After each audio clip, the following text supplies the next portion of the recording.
आज high court में जो जिला आवंटन की सुनवाई हुई उसमें क्या हुआ? हम लोगों के केस में ऑनरेबल जस्टिस के द्वारा ये क्वेरी किया गया कि क्या जिला आवंटन का प्रोविज़न रूल में दिया हुआ है। तो हम लोगों के द्वारा बताया गया कि रूल में जिला आवंटन से संबंधित कोई प्रावधान नहीं है और एडवर्टीजमेंट आया उसमें भी कहीं जिला आवंटन की बात नहीं थी।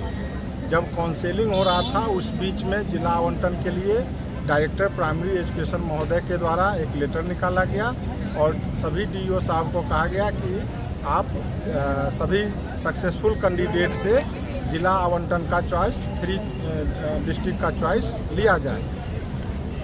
और इसी को ध्यान में रखते हुए कि चूँकि जिला आवंटन से संबंधित रूल में कहीं कोई प्रावधान नहीं है और जो जिला आवंटन का प्रक्रिया अपनाई गई है उसमें इलीगलिटी है, इसलिए इस पूरे प्रक्रिया पर रोक लगाने की माननीय न्यायालय ने बहुत बड़ी कृपा की है। जो एमआरसी कैंडिडेट को लेकर आप लोगों के द्वारा high court Rajasthan, Allahabad high court और सुप्रीम कोर्ट का जजमेंट सबमिट किया गया, उस पर कोर्ट का क्या कहना था?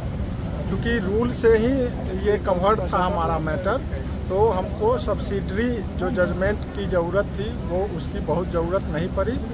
हम लोग आर्गूमेंट के दौरान ऑनरेबल जस्टिस से ये बताया गया कि हाँ इस संबंध में ऑनरेबल अपेक्स कोर्ट और honourable high court, different honourable high court के द्वारा जजमेंट दिया गया है, इसलिए इसको फिलहाल स्टे रखा जाए और सरकार को जवाब देने के लिए डायरेक्शन दिया जाए। भविष्य में इस केस में क्या प्रोसेस होने की लग रहा है? जैसा कि रूल में कहीं कोई प्रोविज़न नहीं है कि डिस्ट्रिक्ट का आवंटन 3 डिस्ट्रिक्ट का चॉइस मांगा जाएगा, तो इस आधार पर ये जो प्रक्रिया डिस्ट्रिक्ट चॉइस की मांगने की जो प्रक्रिया है वो इटसेल्फ इलीगल है।